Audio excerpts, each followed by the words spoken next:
Substance abuse and mental health issues among veterans is a growing problem in the United States. The emotional impact of the ongoing war on terror, the rising prevalence of post-traumatic stress disorder, and the increased use of powerful narcotic drugs to treat combat injuries are just a few of the factors that have contributed to this epidemic. Despite having access to free government-sponsored substance abuse programs, many veterans choose not to seek help. Despite growing awareness of the connection between veterans and substance abuse, the social stigma still remains. Many veterans feel embarrassed and ashamed about their addiction or feel that asking for help is a sign of weakness. You have to look in the mirror and say, I have a problem, for one. Because you can be told you have a problem. And people told me all the time, like, dude, you drink a lot, right? Like you act like a jerk and this and that, and I never listened. It was finally when I decided I need to listen to myself.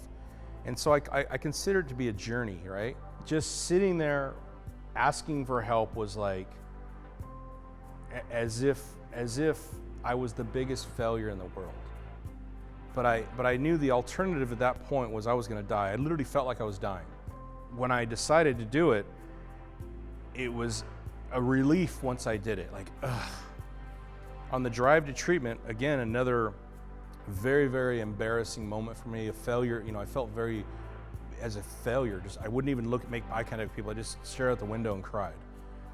And as soon as I got to therapy, the great thing of us is they kind of just let us settle for a little bit, about an hour, and then they kind of went through the assessments and whatnot.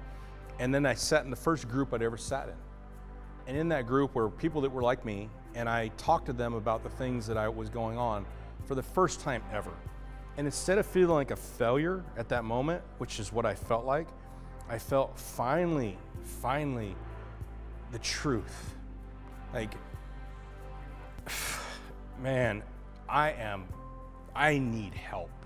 It's the most important journey you'll ever take, is admitting, and that comes from everything out there, but I don't know how to articulate it in the best way, other than if you think there's an issue, there is, and it's probably worse than what you will actually believe.